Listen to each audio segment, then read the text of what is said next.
चलिए फ्रेंड्स, हम लोगों ने सामाजिक, आर्थिक, राजनीतिक जीवन सभी हम लोगों ने देख लिया, धार्मिक भी देख लिया हम लोगों ने। ठीक है, अब हम लोग देखेंगे कि सिंधु घाटी सभ्यता के जो प्रमुख स्थल है, जितना भी नाम आप लोगों ने सुना है उसका डिटेल हम लोग अब देखेंगे। पुराने समय में जो हम लोग बात कर रहे थे बाकी आर्थिक सामाजिक व्यवस्था के बारे में, उसमें एक पर्दा प्रथा और वेश्यावृत्ति, इसका भी हमें प्रमाण मिला है। तो ये आप ध्यान रखिएगा, एग्जाम में ये क्वेश्चन आया इसलिए मैंने इसे मेंशन किया है कि पर्दा प्रथा ही प्रचलित थी और वेश्यावृत्ति भी थी, ये मेंशन हमको मिला है। लोहा मैंने बताया था, लोहे का प्रमाण अभी तक सिंधु घाटी सभ्यता में नहीं मिला है, तो तलवार भी नहीं मिला है, ये सब हमारे उसमें साक्ष्य नहीं। मेसोपोटामिया के लोग सिंधु घाटी सभ्यता को मेलुहा कहा पुकारते थे, मेलुहा। ये क्वेश्चन स्पेशली बीपीएससी, आदर्श पीसीएस, यूपीपीएससी, ये सब एग्जाम में आ चुका है, एसएससी वाले भी डालते हैं। तो मेसोपोटामिया के लोग क्या बुलाते थे सिंधु सभ्यता को? मेलुहा। चलिए हम लोग आगे बढ़ते हैं कि प्रमुख स्थल सिंधु सभ्यता के कौन कौन है। तो मुख्य नगर में आ गया हड़प्पा, मोहनजोदड़ो, चनूदड़ो, रोपड़, दैमाबाद, बनावली। हड़प्पा हम पहले आपको बता चुके हैं, इसकी खोज किसने की थी? 1921 ईस्वी में राय बहादुर दयाराम साहनी ने। जितने भी स्थल हैं सभी की खोज किसने की इस समय हुई, लेकिन इम्पोर्टेंट में अगर आपको बताएं तो इम्पोर्टेंट में हड़प्पा, जिसकी खोज 1921, मोहनजोदड़ो, इनकी खोज 1922, ये दो इम्पोर्टेंट है। अक्सर एग्जाम में ये पूछ लेता है कि हड़प्पा सभ्यता की खोज की ईस्वी क्या है, किस समय इसकी खोज हुई थी। तो आपको याद रखना है हड़प्पा 1921 और मोहनजोदड़ो 1922, जस्ट एक साल बाद। हड़प्पा की खोज किसने की थी? राय बहादुर दयाराम साहनी। हड़प्पा आखिर है कहाँ? ये मांटगोमरी डिस्ट्रिक्ट है, पाकिस्तान का पंजाब, जो हमारा डिवाइडेड पंजाब है, पाकिस्तान के क्षेत्र में चला गया है, उस क्षेत्र में मांटगोमरी जिले में ये पड़ता है हड़प्पा। अब क्या है, मैक्सिमम क्वेश्चन एग्जाम से आते हैं कि हड़प्पा क्यों इंपॉर्टेंट है, तो उसमें हम लोग देखते हैं समाधि स्थल, आप लोग समझ रहे होंगे, जो कब्रिस्तान को लिया जहाँ पे लोग अपने दफनाते थे, उसको इतिहासकारों ने R37 करके मार्क किया। हड़प्पा से ऐसे भी हमें जो साक्ष्य मिले हैं उस पर हमें दफनाने का ही साक्ष्य मिला है, जलाने का साक्ष्य नहीं मिला है। तो उसके हिसाब से जो समाधि स्थल मिला है उसको R37 नाम दिया गया है। तो कभी कभी एग्जाम में क्वेश्चन आपको देखने को मिलेगा कि R37 क्या है, तो ध्यान रखिएगा कब्रिस्तान को ही R37 बोलते हैं। और ये कहाँ है? हड़प्पा सभ्यता में, हड़प्पा। नगर जो बनाए गए थे उसमें रक्षा दीवार बनाए गए थे, उसको क्या बोला गया? माउंट आबू नहीं, इसको इतिहासकारों ने पॉइंट किया, माउंट आबू टाइप का लगता है, वैसे ही याद रखिए, कोई फर्क नहीं पड़ता है, लेकिन जो भी आपको याद होना चाहिए। तो नगर रक्षा दीवार क्या थी? माउंट एबी, ये नाम दिया गया। उर्वरता की देवी की चर्चा हमने भी की थी पिछले धार्मिक जीवन में, कि एक स्त्री के गर्भ से पौधा निकलता हुआ दिखा है। उस समय क्या था, सिंधु सभ्यता के लोग धरती माता को माता का समान मानते थे कि वो उपज वो देती थी उसको, तो उर्वरता की देवी और धरती की पूजा करते थे। तो उर्वरता की देवी की मूर्ति जो है ये हमको हड़प्पा से ही प्राप्त हुई है, ये ध्यान रखिएगा। कहाँ से मिला है? हड़प्पा से। शंख का बना हुआ एक बैल, शंख से बनाया गया एक बैल की आकृति है, ये हड़प्पा से ही मिला है। गेहूं और जौ, जो हड़प्पा सभ्यता की मुख्य फसल थी, गेहूं और जौ, अक्सर एग्जाम में आता है, मैंने आपको बताया। तो ये हमें हड़प्पा से ही प्राप्त हुआ। नेक्स्ट है ये मोहनजोदड़ो, इसकी खोज कब हुई? 1922। इसकी खोज किसने की थी? मैंने आपको बताया था, राखल दास बनर्जी, 1922 में इन्होंने खोज की थी। तो ये दो डेट, हड़प्पा का 1921 और मोहनजोदड़ो का 1922, याद रखिए। मोहनजोदड़ो है कहाँ पे? ये लड़काना जिला है, सिंध में, अभी ये पाकिस्तान में है। ठीक है, तो जो हड़प्पा सभ्यता के मुख्य शहर हो गए हड़प्पा, मोहनजोदड़ो, ये दोनों पाकिस्तान में, हमारे भारत में दोनों नहीं। मोहनजोदड़ो क्यों पॉपुलर है? क्योंकि मोहनजोदड़ो का बहुत सारा नाम आपको मिलेगा। मोहनजोदड़ो का नाम मृतकों का टीला, मुर्दों का टीला, सिंध का बाग बगीचा, मोहनजोदारो, बहुत सारे नाम है इसके। यहाँ पॉपुलर क्यों है? क्योंकि यहाँ से बहुत सारी चीजें ऐसी मिली हैं जो कहीं से नहीं मिली। जैसे पशु बैल की आकृति वाली मुहर मिली है, ठीक है, इसमें क्या दिखा है कि बैल जो है, जैसे बैल क्या कर रहा है, बैल बंधा हुआ है, उसकी रक्षा एक सांप कर रहा है, और बैल क्या कर रहा है, एक इंसान से लड़ रहा है। इंसान दैत्य समान टाइप को पिक्चर में दिख रहा है। इससे प्रतीत होता है कि ये मेसोपोटामिया और इसकी भारत की जो है संबंध थे। बृहद स्नानागार जो मैंने आपको बताया था, जलाशय, यही से प्राप्त हुआ है। यह स्नानागार स्पेशली धार्मिक अनुष्ठान में लोग अपने आप को पवित्र करने के लिए उसमें स्नान करने के लिए जाते थे। कांसे की नर्तकी की मूर्ति, ये इंपॉर्टेंट है, ये बार बार पूछता है। नर्तकी की मूर्ति जो कांसे की थी वो कहाँ से प्राप्त हुई है, तो कहाँ से होगी, मोहनजोदड़ो से। विशाल अन्नागार, जो चूंकि फसल बहुत ज़्यादा वो लोग उपजाते थे, तो उसको स्टोर करने के लिए, जो आज हम लोग गोदाम गोडाउन अब सुनते हैं, उस समय भी था। ये बहुत बड़ी बात है, उस समय भी था और बहुत बड़ा अन्नागार था। तो ये साक्ष्य कहाँ से मिला हमें, मोहनजोदड़ो से। इसके साथ एक विशाल भवन भी मिला है, अन्नागार के पास में एक विशाल भवन भी है। इसमें यह अनुमान लगाया गया कि ये भवन जो अपने पुरोहित थे, जो विद्वान थे, वो लोग पाठशाला की तरह, विद्यालय की तरह इसका इस्तेमाल करते थे। सेलखड़ी, जो हमने बताया था कि मोहनजोदड़ो यानी हड़प्पा सभ्यता की अधिकांश मुद्राएं सेलखड़ी की बनी थी। तो सेलखड़ी की बनी थी और उसमें पशुपति आप लोग समझते होंगे, बता रहे हैं आपको। पशुपति आद्य शिव भगवान जो भी है ना, उनकी तरह की एक मूर्ति उसमें दिखती है मुद्रा के ऊपर। तो उसको हम लोग अंदाजा ही लगाते हैं कि शिव भगवान को लोग मानते थे। तो सेलखड़ी के ऊपर पशुपति की अंकन उसमें दिखता है। शव जलाना, अभी मैंने बताया था आपको थोड़ी देर पहले, हड़प्पा में क्या था, शव को दफनाते थे, और मोहनजोदड़ो में क्या करते हैं, शव को जलाते थे। ये दोनों में डिफरेंस है। तो मोहनजोदड़ो आपको क्या रखना है, अभी तो हम थोड़ा सा छोटा सा रिवाइज करते हैं। हड़प्पा में क्या इंपॉर्टेंट है, समाधि स्थल मिला है, वहाँ दफनाने के साक्ष्य मिले हैं। R37 उसको नाम दिया गया है। नगर रक्षा के लिए प्राचीन दीवार बनाई गई, उसका नाम दिया गया माउंट एबी। उर्वरता की देवी जो हम बताया आपको, उसकी प्राप्ति हड़प्पा से हुई। संग का बैल और गेहूं जौ, जो हड़प्पा सभ्यता की मुख्य फसल, ये सारी चीजें कहाँ से मिली, हड़प्पा से। मोहनजोदड़ो से क्या क्या मिला, पशु बैल आकृति मोहर, जिससे सिंधु और मेसोपोटामिया सभ्यता के बीच संबंध होने के आसार पता चलते हैं। बृहद स्नानागार, ठीक है, जलाशय बोलिए, कांसे की नर्तकी की मूर्ति, विशाल अन्नागार, अन्न को स्टोरेज करने के लिए गोडाउन, भवन यानी विद्यालय, सेलखड़ी की मुद्राएं और सबको जलाने के साक्ष्य, ये सभी हमें प्राप्त हुए मोहनजोदड़ो से।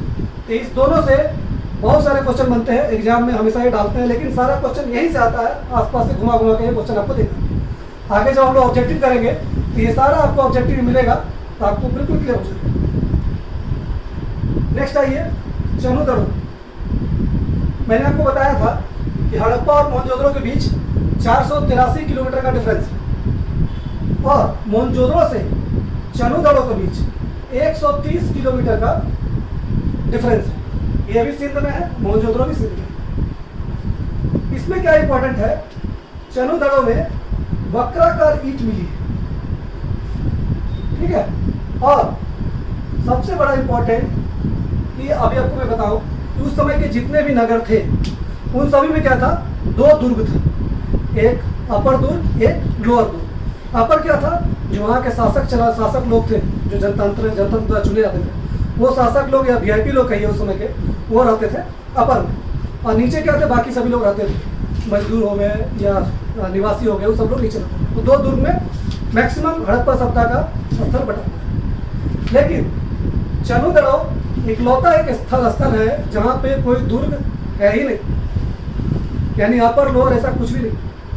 तो ये आपको ध्यान रखना है, एग्जाम में आएगा तो ऐसा कौन सा स्थल है जहाँ कोई दुर्ग था ही नहीं, तो उसमें चनुदड़ो आपको याद रखना। नेक्स्ट है ये मनका का कारखाना। ये क्वेश्चन बार बार रिपीट होता है और हर बार आता है कि मनका का कारखाना कहाँ से मिला है। तो मनका का कारखाना कहाँ से मिला है, चनुदड़ो से, ठीक है। ये मैंने लिखा है टॉम एंड जेरी।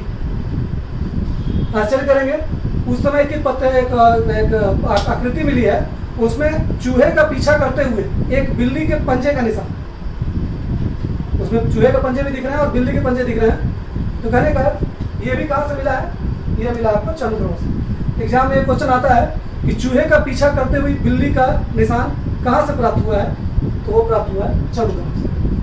ठीक है, नेक्स्ट आइए रोपड़। रोपड़ आज के डेट में इसको हम लोग रूपनगर कहते हैं, पुराना नाम रोपड़ था, आज रूपनगर। रूपनगर कहाँ है, ये पंजाब में। ठीक है, यहाँ से इम्पोर्टेंट क्या है, यहाँ से जो बॉडी मिली है मनुष्य की, मनुष्य का जो कंकाल मिला है उसके साथ कुत्ते का कंकाल एक साथ दफनाया गया था इसके साक्ष्य में। ये क्वेश्चन आता है कि मनुष्य के साथ कुत्ते को दफनाने का साक्ष्य किस जगह से प्राप्त हुआ है, याद रखना है आपको, रोपड़ पंजाब। नेक्स्ट आइए दैमाबाद। दैमाबाद हमने आपको बताया था, ये आपका कौन सा है, सिंधु सभ्यता का दक्षिणी सीमा है, यानी महाराष्ट्र, जहाँ पर अभी मैं हूँ एट प्रेजेंट। ये क्या है, सिंधु सभ्यता का दक्षिणी सीमा। दैमाबाद कहाँ पे था, अहमदनगर, महाराष्ट्र के अहमदनगर। ये इंपॉर्टेंट इसीलिए है क्योंकि यहाँ से तांबे का रथ प्राप्त हुआ है। एग्जाम में क्वेश्चन आएगा तांबे का रथ कहाँ से मिला है, तो दैमाबाद से। इंपॉर्टेंट यही है, इसमें 2-3 क्वेश्चन यही बनेंगे। दक्षिणी सीमा कौन सी है, दैमाबाद। दैमाबाद कहाँ पे है, अहमदनगर डिस्ट्रिक्ट, महाराष्ट्र। तांबे का रथ कहाँ मिला है, दैमाबाद। तो ये दैमाबाद से 3-4 क्वेश्चन बनते हैं, इससे बाहर क्वेश्चन आता नहीं। बनावली। बनावली आपको हिसार जिला में है, कहाँ पे, हरियाणा। बनावली इसीलिए इंपॉर्टेंट है क्योंकि यहाँ से हल का टेराकोटा प्राप्त हुआ था। टेराकोटा समझते हैं आप लोग, टेराकोटा होता है जो मिट्टी है, मिट्टी को जो हम लोग पकाते हैं, पकाने के बाद हम लोग ईंट बनाते हैं, तो उसमें क्या करते थे, मिट्टी की आकृति बनाते थे, हल का या खिलौने, उसको पका देते थे। पकाने के बाद जो, यानी पकी हुई मिट्टी क्या कहलाती थी, टेराकोटा। एकदम क्लियर कीजिए, लकड़ी का हल आपको कालीबंगा में मिला था, यहाँ क्या है, हल का टेराकोटा, डिफरेंस है। हल का टेराकोटा यानी हल का आकृति, यानी कि खिलौने की तरह जो हल का आकृति मिला है, यानी हल का टेराकोटा कहाँ से मिला है, बनावली। एग्जाम में ऐसा ही क्वेश्चन आएगा, कंफ्यूज नहीं हुई, एग्जाम में क्वेश्चन आएगा हल का टेराकोटा कहाँ से प्राप्त हुआ, आपका आंसर होगा बनावली। ठीक है, बनावली से आप ऐसे भी समझ सकते हैं कि हल का टेराकोटा बना दिया हमने, बनावली हमने बना दिया, तो भी याद रख सकते हैं। लाजवर्द के मनके। लाजवर्द आप लोग जानते हैं, इसके पहले मैंने बताया था कि लाजवर्द कहाँ से मंगाते थे लोग, मेसोपोटामिया से। लाजवर्द क्या है पता है, लाजवर्द बोलते हैं बिल्डिंग मटेरियल, जो आज हम लोग इस्तेमाल करते हैं। तो उस समय जो बिल्डिंग बनाने के लिए चूना वगैरह जो भी लोग इस्तेमाल करते थे, उसी को बोलते थे लाजवर्द। तो लाजवर्द लोग कहाँ से मंगाते थे, मेसोपोटामिया से। बनावली से क्या मिला था, लाजवर्द का मनका मिला। ठीक है, तो ये 5 आप लोग ध्यान रखें, इसके हिसाब से जब आगे हम लोग ऑब्जेक्टिव करेंगे तो ये आपको बिल्कुल रिवाइज होता जाएगा और दिमाग में बैठता है। नेक्स्ट हम लोग आते हैं कच्ची ईंटें। ये मैंने क्यों मेंशन किया, ये मैंने इसीलिए मेंशन किया क्योंकि सिंधु सभ्यता आपको मैंने पहले ही बताया अपनी नगरीय सभ्यता के लिए पॉपुलर है। नगरीय का अर्थ क्या हो गया, आज हम लोग क्या करते हैं, कच्ची ईंट का घर बनाते हैं क्या, हम लोग बनाते हैं पक्की ईंट का घर। यानी जितने भी जगह थे हर जगह पक्की ईंट के ही मकान बनते थे। लेकिन रंगपुर और कालीबंगा ये 2 एक ऐसा स्थान है जहाँ पर कच्ची ईंट के मकान हैं, यानी भवन जितने मिलेंगे वो कच्ची ईंट के थे। ऐसा नहीं कि पूरे हर जगह कच्ची ईंट ही है, भवन में सारा कच्ची ईंट था, लेकिन जो नालियाँ बनती थी वो पक्की ईंटों का बनता था। नालियों के ऊपर जो लोग ढक्कन डालते थे वो पक्की ईंटों का डालते थे, लेकिन भवन निर्माण कच्ची ईंटों का। ये आपको ध्यान रखना है, कच्ची ईंटों में 2 जगह है, रंगपुर और कालीबंगा। अब आते हैं रंगपुर। रंगपुर कहाँ है, सौराष्ट्र तो आपने जान लिया, रंगपुर कहाँ है, गुजरात। गुजरात ये सिंधु सभ्यता में आप इसको शामिल नहीं कर सकते क्योंकि ये रंगपुर जो है ये सिंधु सभ्यता की समकालीन सभ्यता थी। ठीक है, एग्जाम में क्वेश्चन क्या आएगा, सिंधु सभ्यता की समकालीन सभ्यता कौन सी थी, तो उसमें आपको रंगपुर पे टिक आउट करना है, क्या इसकी समकालीन सभ्यता। ठीक है, नेक्स्ट आइए कालीबंगा। कालीबंगा से आप लोगों को थोड़ा सा आइडेंटिफाई हो रहा होगा, कालीबंगा, काली मिस हो गया काला, अब बंगा में क्या होता है, बैंगल। तो काली यानी काली चूड़ियाँ, इसका अर्थ यही, काली चूड़ियाँ। ये बहुत ही इंपॉर्टेंट क्वेश्चन है, कालीबंगा से क्वेश्चन बनते ही बनते हैं, और मुझे लगता है कि ऐसा कोई एग्जाम अभी तक नहीं बचा होगा जिसमें हिस्ट्री से क्वेश्चन पूछे और यहाँ से कुछ ना कुछ ना आए। कालीबंगा एकदम दिमाग में आप लोग बिठा लीजिए, क्यों देखते हैं। कालीबंगा ये कहाँ पे है? राजस्थान। क्वेश्चन क्या बनता है? कालीबंगा कहाँ है? मध्य प्रदेश, उत्तर प्रदेश, ऐसा करके ऑप्शन आएगा, उसमें आपको क्या टिक आउट करना है? राजस्थान। खोज किसने की? अमलानंद घोष, ये आपको ध्यान रखना। कालीबंगा कहाँ है? राजस्थान में, उसकी खोज किसने की? अमलानंद घोष। इंपॉर्टेंट क्यों है? क्योंकि यहाँ से जुते हुए खेत के साक्ष्य मिले, भूकंप के साक्ष्य मिले, लकड़ी का हल मिला, अलंकृत ईंटें मिली। अलंकृत समझ गए आपको? नक्काशीदार ईंट। दाह संस्कार और समाधि, यानी यहाँ से दोनों चीज मिला। अभी हम लोगों ने क्या पढ़ा था? हड़प्पा में समाधि यानी दफनाने का सिस्टम था, मोहनजोदड़ो में क्या था? दाह संस्कार यानी जलाने का सिस्टम था। कालीबंगा में दोनों था, कहीं दाह संस्कार भी कर रहे हैं, कहीं दफना। अग्निकुंड, अग्निकुंड यानी हवन कुंड, ये कहने का 1 2 3 4 5 6, ये 6 पॉइंट, ये आप लोग ध्यान कर लीजिए। आपको इस 6 पॉइंट से हर बार अलग अलग, कभी जूते हुए खेत के साक्ष्य कहाँ मिले, कभी भूकंप के साक्ष्य कहाँ मिले, कभी आएगा लकड़ी का हल कहाँ मिला, अलंकृत ईंट की जगह पर लिखा रहेगा नक्काशीदार ईंट कहाँ मिला, दाह संस्कार समाधि, ये पूछेगा दोनों कहाँ पॉपुलर थे, अग्निकुंड कहाँ मिला। तो ये 4-5 पॉइंट ऐसा है जो कालीबंगा से आपको याद रखना है। अग्निकुंड वैसे लोथल से भी मिला था, लेकिन आपको कालीबंगा ध्यान रखना है कि ये कालीबंगा मिला। तो कालीबंगा से इतना इंपॉर्टेंट है, ये ध्यान रखें। जनरली क्या है, इसकी खोज किस वर्ष हुई थी, वैसा करने जाएंगे तो सबका याद करना बड़ा मुश्किल होता है। हमको सिर्फ हड़प्पा और मोहनजोदड़ो, हड़प्पा 1921, मोहनजोदड़ो 1922 यही याद रखना, बाकी का याद रखने की जरूरत नहीं। नेक्स्ट आइए, बंदरगाह। आपको मैंने पहले ही बताया था, सिंधु सभ्यता काफी उन्नत थी, और उन्नत होने के लिए स्थल मार्ग के साथ साथ जल मार्ग भी इनको आवश्यक था। और जल मार्ग के लिए 4-5 बंदरगाह हमें सुनने को मिलते हैं, देखने को मिलते हैं, जिसमें से एक लोथल, सूरकोटदा, बालाकोट, प्रभास पाटन, ये सभी थे। लोथल अहमदाबाद गुजरात में, ये बहुत इंपॉर्टेंट है। यानी बंदरगाह आप लोग समझते होंगे, इसको बोलते हैं पत्तन नगर, डॉक यार्ड, ठीक है, गोदीबाड़ा। एग्जाम में ऐसा नहीं कि आपको बंदरगाह ही लिख के मिलेगा, कहीं लिख देगा गोदीबाड़ा, कहीं लिख देगा डॉक यार्ड, कहीं लिख देगा पत्तन नगर। तो ये चारों वर्ड आपको ध्यान रखना, ठीक है। कि जब भी पूछेगा गोदीबाड़ा कौन सा था, बिल्कुल पॉपुलर नाम है लोथल, ठीक है। ये सब भी थे, सुरकोटदा भी, ये सब भी थे, लेकिन ऑप्शन में लोथल ही मैक्सिमम आपको दिखेगा। अगर वो नहीं दिखा तो सुरकोटदा दिखेगा, नहीं तो बालाकोट दिखेगा, ऐसा करके। तो लोथल को आप लोग दिमाग में डाल लीजिए, सबसे इंपॉर्टेंट बंदरगाह, डॉकयार्ड, लोथल। लोथल में क्या इंपॉर्टेंट है, अभी तक क्या था कि गेहूं और जौ के साक्ष्य मिले थे, चावल के साक्ष्य नहीं मिले थे। बहुत सारे बुक में आपको यह मिलेगा कि सिंधु सभ्यता में चावल के साक्ष्य नहीं मिले, लेकिन अब मिल चुके हैं, और ये आपको दिमाग में रखना है कि हाँ मिल चुके, एग्जाम में आएगा भी। चावल के साक्ष्य कहाँ मिले, तो लोथल, ठीक है। गेहूं जौ हड़प्पा मिला, और चावल लोथल। अभी मैंने आपको बताया था कि हड़प्पा के मैक्सिमम प्लेस में 2 दुर्ग थे, 2 दुर्ग बोलिए, प्राचीन बोलिए, 2 शुद्ध हिंदी में किला बोलिए, ठीक है। हर जगह 2 किला मिलेगा आपको। जो मैंने आपको यहाँ बताया, चरुदड़ों में कोई भी किला दुर्ग नहीं था। इसी तरह लोथल में दुर्ग था, लेकिन सिर्फ एक, सिंगल। लोथल में सिर्फ एक दुर्ग था। पैमाना, लोथल में क्या था, पैमाने की खोज हुई। ये क्वेश्चन तो बार बार पूछा गया है, पैमाने की खोज कहाँ हुई, या पैमाने की खोज से क्या पता चला, कहाँ आया। तो आपको ध्यान रखना है, पैमाने की खोज लोथल, इसके अलावा कोई कहीं नहीं मिला। इसके अलावा अब सिर्फ पैमाना मिला है लोथल।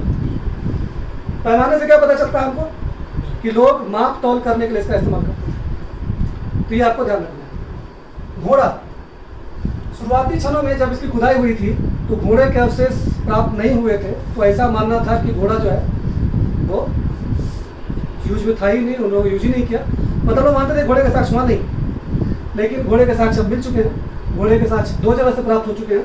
सबसे पहले घोड़े के साक्ष्य आपको सूरकोटदा से मिला है, फिर आपको घोड़े से यहाँ से मिला, लोथल से। एग्जाम में क्वेश्चन आएगा, सर्वप्रथम घोड़े के साक्ष्य कहाँ मिले। ध्यान रखिए मैं क्या बोल रहा हूँ, सर्वप्रथम सर्वप्रथम में जब जाएंगे तो सर्वप्रथम घोड़े के साक्ष सूर्यप्रदा समिति जाना।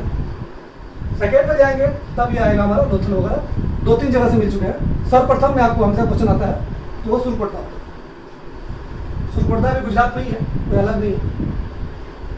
फारस की मुहर, चूंकि बंदरगाह था तो डॉकयार्ड था, तो फारस की तरफ से भी जो मुद्रा वगैरह थी तो वहाँ प्राप्त हुई है।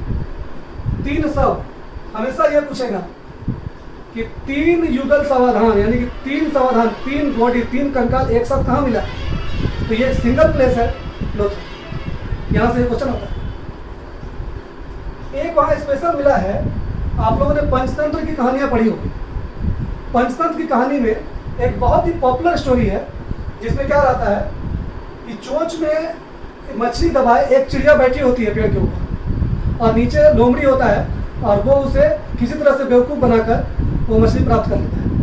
तो ये स्टोरी पंचतंत्र में है। तो बिल्कुल ऐसा सिमिलर एक जार मिला है, एक जार पॉट, उसमें बिल्कुल यही तस्वीर है कि चोंच में मछली दबाई हुई एक चिड़िया पेड़ पर बैठी है और नीचे वो लोमड़ी उसको कुछ समझा। तो लोथल आपको ध्यान क्या रखना है, डॉकयार्ड, गोदीबाड़ा, पत्तन नगर, बंदरगाह हमारा लोथल है। कहाँ पे है, गुजरात में। चावल के साक्ष्य गुजरात से यानी लोथल से। दुर्ग वहाँ पे एक ही था। पैमाने की खोज कहाँ हुई, लोथल में। घोड़े के अस्थि पंजर लोथल में। फारस की मुहर और 3 युग्म समाधान लोथल में। पंचतंत्र की कहानी जैसा, एग्जाम में पूछ देगा कि पंचतंत्र की कहानी जैसा चोंच में मछली दबाए चिड़िया और पेड़ के नीचे लोमड़ी का चित्रांकन कहाँ मिला है, तो ये लोथल में मिला है। तो ये लोथल आपके लिए इंपॉर्टेंट है। नेक्स्ट आइए, सूर्यप्रदा जो मैंने आपको बताया, सूर्यप्रदा और लोथल दोनों गुजरात में ही है। यहाँ से मैंने बता दिया कि सर्वप्रथम घोड़े की हड्डी का प्रमाण मिला। इसमें कलश समाधान, इसके पहले हमने चर्चा किया था पाषाण काल में कि जौबे संस्कृति के लोग जो अपने घर के लोग मरते थे तो वो बॉडी को कलश के अंदर रखकर उत्तर से दक्षिण दिशा में और घर के नीचे ही दफनाते थे। तो यहाँ पर दफनाने का तो नहीं, लेकिन कलश समाधान मिला है। बॉडी यूरिडी मिला है, घर में नहीं मिला, बाहर की तरफ मिला है, लेकिन कलश में रख के उसे दफनाएंगे। तो एग्जाम में क्वेश्चन आता है कि सिंधु घाटी सप्ताह में कलश समाधान के साक्ष्य क्या मिले। ओके, नेक्स्ट आइए बालाकोट। बालाकोट पॉपुलर है, आप लोग अभी भी नाम सुनते होंगे, मोदी जी ने बालाकोट स्ट्राइक किया था। ठीक है, तो बालाकोट कहाँ पे है, बलूचिस्तान, आपको पाकिस्तान। ठीक है, तो बालाकोट कहाँ पे है, बलूचिस्तान, पाकिस्तान। यहाँ से इंपॉर्टेंट क्या है, यहाँ से सीप की चूड़ियाँ प्राप्त हुई। चूड़ियों की बात होती है तो लोग सीधे कहाँ पहुँचते हैं, कालीबंगा। सिंधु सप्ताह में स्पेशली एक ऐसा ही जगह है जहाँ कालीबंगा आपको दिखता है चूड़ियों के लिए। तो ध्यान रखना है, चूड़ी यहाँ तो काली चूड़ियाँ मिलती थी, यहाँ तो सीप की, जो सीप होता है उससे चूड़ियाँ बनाई गई थी। तो सीप की चूड़ियाँ कहाँ मिली, बालाकोट। प्रभास पाटन मैंने यहाँ मेंशन जरूर किया है, लेकिन इसका सिंधु सप्ताह से रिलेशन का अभी तक कोई प्रमाण नहीं है। लेकिन हाँ, ये बंदरगाह जरूर है, ये काठियावाड़ में है और ये बंदरगाह है। एग्जाम में क्वेश्चन ऐसा आता है, क्योंकि ये क्वेश्चन ऐसा आया था एग्जाम में, इसलिए मैंने मेंशन किया कि इसमें से कौन से बंदरगाह नहीं है। तो ये लोथल डाल दिया, सूर्यप्रदा, बालाकोट, प्रभास पाटन डाल दिया, और 5वां इनमें से कोई नहीं। ठीक है, या इनमें से सभी। हमारा आंसर क्या होगा, इनमें से सभी, क्योंकि सारे बंदरगाह है, भले ये सिंधु सप्ताह संबंधित नहीं है, बंदरगाह तो है ना। ठीक है, तो ये ध्यान रखना। नेक्स्ट आइए, सबसे बड़ा स्थल। ये बहुत ही इंपॉर्टेंट क्वेश्चन है, हर बार आता है कि सिंधु सप्ताह में सबसे बड़ा स्थल कौन सा था। सबसे बड़ा कौन सा है, राखी गढ़ी हरियाणा। कौन सा है, राखी गढ़ी हरियाणा। ये कहाँ पे हरियाणा में, हिसार जिले में। अब यहाँ से इंपॉर्टेंट क्या क्या है, पहला इंपॉर्टेंट मैंने बता दिया कि सबसे बड़ा स्थल है ये पहला क्वेश्चन, इंपॉर्टेंट क्वेश्चन। दूसरा, अन्नागार। अन्नागार मैंने इससे पहले आपको मोहनजोदड़ो में बताया था कि अन्नागार मोहनजोदड़ो में मिला था। तो अन्नागार आपको राखी गढ़ी से भी प्राप्त हुआ है। इतना बड़ा स्थल था तो निश्चित रूप से अन्नागार होना था स्टोरेज के लिए। रक्षा प्राचीर भी प्राप्त हुआ है, यानी बिल्कुल रक्षा के लिए उसको प्राचीर बनाया गया था वहाँ पे। इम्पोर्टेंट क्या है, ग्लोबल हेरिटेज फंड द्वारा, global heritage fund world level की संस्था है, इसने क्या किया, इसको राखी गढ़ी को विरासत स्थल में शामिल किया है। कहाँ के, एशिया। ये कौन सा स्थल होता है, ये एक ऐसा स्थल होता है जिसमें ये मानना होता है कि ये जो स्थल है ये धीरे धीरे अब नष्ट हो रही है, मतलब धीरे धीरे विलुप्त हो जाएगी। जैसे आज हम लोग इतना पढ़ रहे राखी गढ़ी, बाद में पता चलेगा धीरे धीरे पता ही नहीं कहाँ गया राखी गढ़ी। तो ऐसा मानना है ग्लोबल हेरिटेज फंड का कि ये एशिया की सबसे जल्द खत्म होने वाली जगह है। तो इसको एशिया के विरासत स्थल में शामिल किया गया। एग्जाम में क्वेश्चन आपको आएगा एशिया के विरासत स्थल में किस जगह को शामिल किया गया, तो राखी गढ़ी। राखी गढ़ी इंपॉर्टेंट है इसलिए मैंने यहाँ मेंशन किया। इसकी खोज किसने की? सूरज भान ने। ठीक है, राखी गढ़ी आपको ध्यान ही है तो ध्यान रखिए। राखी किसको पहनाया गया? सूरज को। एक छोटा सा ट्रिक, राखी कौन पहना? सूरज। तो इतना आपको दिमाग में रहेगा, राखी सूरज ने पहुंचा, एक सूरज भान ने इसकी खोज की थी। अब आइए आगे का बेहतरीन और इम्पोर्टेंट क्वेश्चन आ गया हमारे पास। मैंने चर्चा की कि सिंधु घाटी सप्ताह में जितने भी दुर्ग थे वो सभी डुअल, एक अपर दुर्ग यानी अपर किला और एक लोअर किला। धौलावीरा एक ऐसा जगह है जहां पर 3 दुर्ग थे। 3 दुर्ग मतलब एक अपर, मिडिल और लोअर। ठीक है, बाकी जगह आपको सिर्फ 2 मिलेगा, 1 2। लेकिन यहाँ क्या मिल गया? 1 2 3, यानी 3 दुर्ग थे। इकलौता place, single place in Sindhu सप्ताह जहाँ पे 3 दुर्ग थे, 3 किले थे, तो वो कौन सा है? धौलावीरा। ये भी आपको गुजरात में ही है। इंपॉर्टेंट क्वेश्चन है इसलिए मैंने मेंशन किया। इसकी खोज किसने की? JP Joseph. ये काफी इंपॉर्टेंट होता है। पहला क्वेश्चन तो मैंने बता ही दिया, 3 दुर्ग कहाँ था? धौलावीरा में। धौलावीरा किस जगह पे है? गुजरात में। 2 नंबर क्वेश्चन। खोज किसने की? जेपी जोसेफ ने। 3 नंबर क्वेश्चन। चौथा ही 3 दुर्ग होने की वजह से इसका जो शेप है वो आयताकार है, चतुर्भुज नहीं है, बाकी सब चतुर्भुज मिलते हैं, ये आयताकार। यहाँ से विशाल जलाशय प्राप्त हुआ है जिससे उन्नत जल प्रबंधन, कहने का अर्थ बाकी जितने भी क्षेत्र हैं सब जगह पर शहर घर जो बनाए जाते थे बिल्कुल वेल मैनेज बनाए जाते थे। सभी जो मकान थे, जो रोड थे, एक दूसरे को समकोण पे काटती थी, नालियाँ सुदृढ़ थी, सभी के घरों से नाले निकलते थे और जाके जो मेन नाला है वहाँ जाके अटैच हो जाते थे, तो बिल्कुल सुदृढ़ व्यवस्था थी। लेकिन यहाँ पर सिर्फ नालियों और घरों का व्यवस्था आपको दिखने को मिलता है। लेकिन ये पहला प्लेस है धौलावीरा जहाँ पे उन्नत जल व्यवस्था, मतलब कहने का ये लोग स्टोरेज भी करते थे। वहाँ एक विशाल जलाशय मिला है, इससे प्रूफ हो गया कि ये लोग जल को स्टोरेज करते थे, व्यवस्थित रहता कि उनको फ्यूचर में काम आए। नेक्स्ट आइए, एकमात्र स्टेडियम। आजकल आपको सुनते हैं ना, cricket stadium, football stadium. Sindhu सप्ताह के लोगों ने भी स्टेडियम बनाया था, ये भी आश्चर्य की बात है। लोग अभी तक विदेशी लोग, जो विदेशी इतिहासकार है, उनकी तो आंखें फटी रहती। ऐसा भी हो सकता है कि इतने पुराने लोग 8000 इतने पुराने लोग समय एक स्टेडियम भी बनाया उन्होंने। स्टेडियम समझ ही गए होंगे आप लोग, खेल का मैदान। तो स्टेडियम प्राप्त हुआ है कहाँ से? आपको धौलावीरा से। नेक्स्ट है 10 चिन्हों वाला शिलालेख मिला है। शिलालेख आपको जनरली अशोक के समय से आपको शिलालेख, अभिलेख ये सब मिलते हैं, लेकिन सिंधु घाटी सप्ताह में भी एक शिलालेख मिला जिसमें 10 चिन्ह है। आपको तो पता ही है कि इस सप्ताह के जो लिपि है वो हम लोग अभी तक पढ़ नहीं पाए, आद्य ऐतिहासिक युग में आता है। तो 10 चिन्हों वाला शिलालेख तो मिला है, लेकिन हम लोग उसको पढ़े नहीं अभी तक। एक है हड़प्पा लिपि बोलते हैं उसको, हड़प्पा लिपि के अंतर्गत उसको मिल सकते हैं। तो धौलावीरा में फास्ट में रिपीट करता हूँ। पहला क्वेश्चन आएगा, 3 दुर्ग कहाँ है? धौलावीरा। धौलावीरा कहाँ पे है? गुजरात में। खोज किसने की? जेपी जोशी ने। शेप कैसा था इसका, आकार कैसा था धौलावीरा का? आयताकार। विशाल जलाशय मिला है जिससे प्रूफ होता है कि उन्नत जल प्रबंधन की व्यवस्था वहाँ पे थी। एग्जाम में क्वेश्चन हमेशा ही आएगा, उन्नत जल प्रबंधन व्यवस्था कहाँ पे थी? तो धौलावीरा। एकमात्र स्टेडियम कहाँ था? धौलावीरा। 10 चिन्हों वाला शिलालेख कहाँ मिला है? धौलावीरा। तो ये प्रमुख स्थल जो भी थे सिंधु घाटी सप्ताह में, टोटल मैंने यहाँ मेंशन कर दिया है। मैक्सिमम क्वेश्चन ही मैंने दे दिया है। ऑब्जेक्टिव इसके आगे मैं कराऊंगा ही। इसके अलावा भी आप लोग कहीं भी ऑब्जेक्टिव करते हैं, करके देखिए, चाहे एग्जाम में बैठिए, इससे बाहर जाना नहीं। आपने वीडियो 1 बार 2 बार देख लिया, आपको बिल्कुल दिमाग में बैठ जाएगा, क्योंकि हर जगह ट्रिक काम नहीं करता है। ये क्या है, बस थोड़ा सा ध्यान रखेंगे तो सब कुछ दिमाग में बैठेगा।